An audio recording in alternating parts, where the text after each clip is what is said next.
हिंदू पौराणिक कथाओं में आज आप सुनेंगे पुरंजन की कथा। प्राचीन काल में पुरंजन नाम का राजा था। उसका एक अविज्ञात नाम का मित्र था। वह राजा अत्यंत विलासी था। अपनी भोगेच्छा को प्राप्त करने के लिए रहस्यमय ढंग से घूमता रहता था। उसे अपने मनोनुकूल कोई सुंदरी नहीं मिली तो वह उत्तरापट की ओर चल पड़ा। हिमालय के दक्षिणी शिखरों पर वास्तुशास्त्र सम्मत 9 दरवाजों का एक महल देखा। उस नगर के बाहरी हिस्से में एक अत्यंत रमणीय उद्यान था जो सहस्र फूलों के पौधों व पेड़ों से सुशोभित था। एक सरोवर था। सरोवर के सन्निकट उसने एक अनुपम रूपवती कन्या देखी, पर उसका रंग सांवला था। उसने पीत वस्त्र पहन रखे थे। पुरंजन उसे देखते ही उस पर मोहित हो गया। पूछा, सुंदरी, तुम कौन हो? तुम्हारे माँ बाप कौन हैं? सुंदरी मौन रही। अजीब था वह स्थान। सर्प पहरेदार, कई सेवक और नायिकाएं उसके साथ थीं। उसने उसके अनुपम रूप पर मुग्ध होकर फिर पूछा, तुम उमा, रमा और ब्रह्माणी में से कोई हो? नहीं नहीं, यह हो नहीं सकता।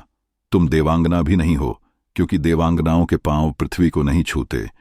मैं इधर उधर की बातें न करके सीधे कहना चाहता हूं कि मैं योद्धा हूं और तुम्हारा पति बनने योग्य हूं, क्योंकि तुम पीत वस्त्र धारण किए हुए हो। पुरंजन के मधुर वचन और स्पष्टवादिता से सुंदरी बहुत ही प्रभावित हुई।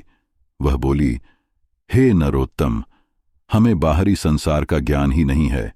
हम किसके वंशज हैं इसका भी हमें पता नहीं। ये मेरे सेवक नहीं, पुरुष मित्र हैं, और ये युवतियां मेरी सखियां हैं। यह सर्प हमारी पुरी का रक्षक है।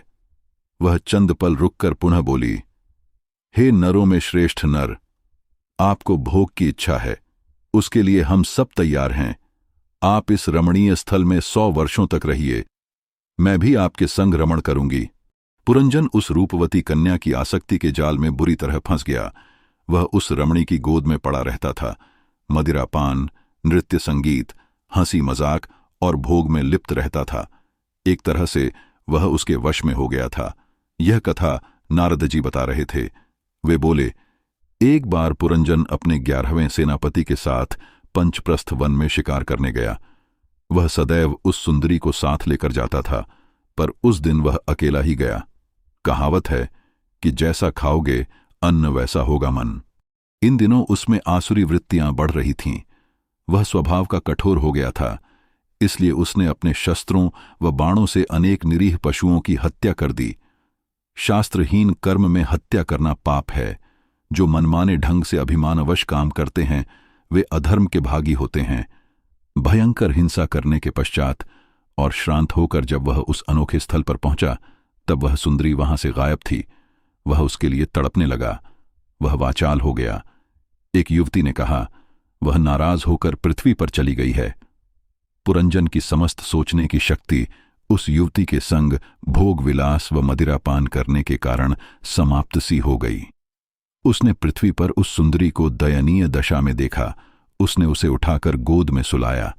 उसने इस स्थिति का कारण पूछा। वह विगलित स्वर में बोला, यह मेरी सरासर गलती थी कि मैं तुम्हें अकेला छोड़कर चला गया। फिर भी मुझे बता, किसी ने कुछ अनुचित किया है, उसे मैं दंड दूंगा। स्वामी का सेवक के लिए दिया दंड शिक्षा है। तुम्हें दुख पहुंचाकर इस सृष्टि में कोई भी जीवित नहीं रह सकता। केवल मैं विप्र को क्षमा करूंगा। तुम्हारे इस कांतिहीन मुख पर पसरी वेदना में देख नहीं सकता। क्षमा करो सुंदरी।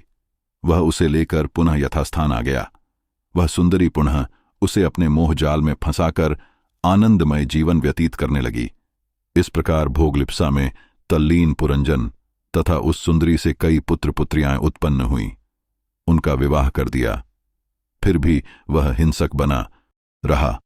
उसने पशु बलियां देकर यज्ञ किए। आयु कभी नहीं विश्राम लेती, वह बढ़ती जाती है। हालांकि पुरंजन के पांचाल देश की काफी जनसंख्या बढ़ गई थी, पर वह हिंसा करता रहा। उसने लाख चाहा, पर उसे वृद्धावस्था आ गई। कामी पुरुष को यह अवस्था अच्छी नहीं लगती। वह प्रजा से कर लगान वसूलता था और भोग विलास में डूबा रहता था। इस बीच नारद जी ने एक विशेष बात बताई।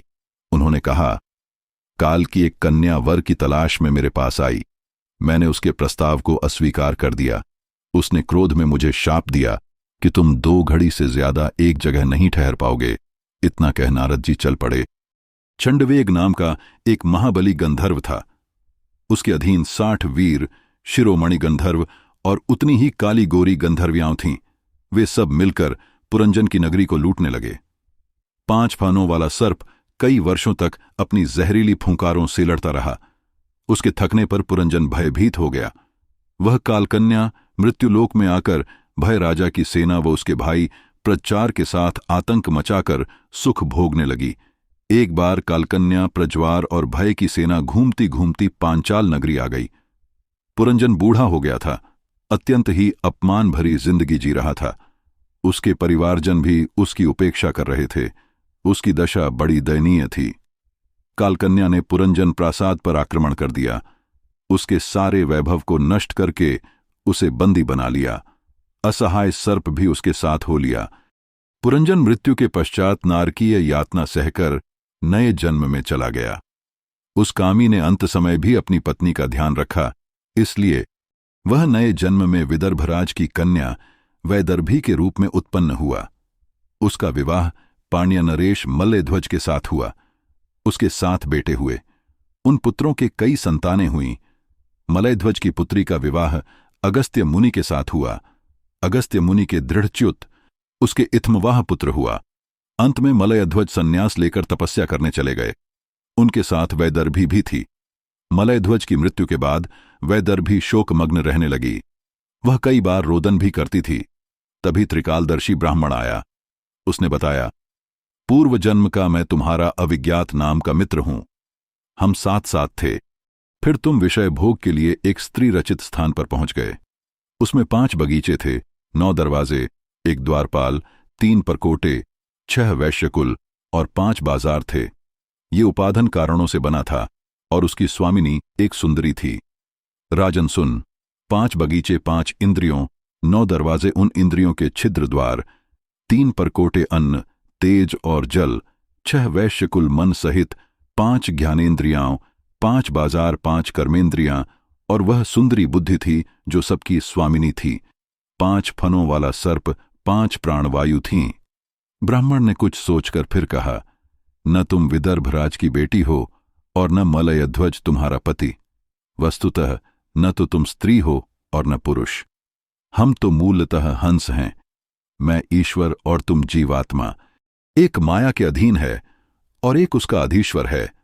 मैं सर्वज्ञ हूं और तुम अल्पज्ञ। ब्राह्मण के ज्ञानदान से जीवात्मा को आत्मज्ञान प्राप्त हो गया। नारद जी ने आगे कहा, काल का ज्ञान होता है जिसके द्वारा वह संवत्सर ही छंडवेग गंधर्व है। उसके मातहत 360 गंधर्व रूपी दिन हैं और 360 गंधर्वियां रूपी रातें हैं। वे क्रम से चक्कर निकालकर उम्र बढ़ाते हैं। वृद्धावस्था ही कालकन्या है। यह मृत्यु रूप यवन की बहिन है। सर्दी गर्मी ज्वर ही प्रज्वार हैं। यह मनुष्य इन्हीं के अंतर्गत दैविक, दैहिक और भौतिक तापों को भोगता आयु के अंतिम बिंदु तक चलता है, फिर योनियों की पीड़ाएं भोगता है। यह नारद का उत्तर था। फिर उन्होंने उसे कल्याण का गुप्त मार्ग बताया। एक हिरण मस्त होकर अपनी हिरणी के साथ वन में घूम रहा था। पृथक स्वाद के लिए भांति भांति की दूब चरता था। एक हिंस्र भेड़िया और एक शिकारी भी उसे मारने की ताक में थे। वे भोग विषय के आनंद में अपने आसपास के वातावरण से अपरिचित थे। यह हिरण तुम हो राजा, तुम भोग विलास में लीन हो। ये भेड़िया रात दिन है जो तुम्हारी उम्र को खा रहा है। राजन, अब अपने मन को परमात्मा में लगा लो ताकि जीवात्मा का कल्याण हो। नारद जी के इस आत्मज्ञान का चिंतन करने वाले का कल्याण होगा। यह पौराणिक कथाएं हैं और उन्हें कथा के रूप में ही सुना जाना चाहिए।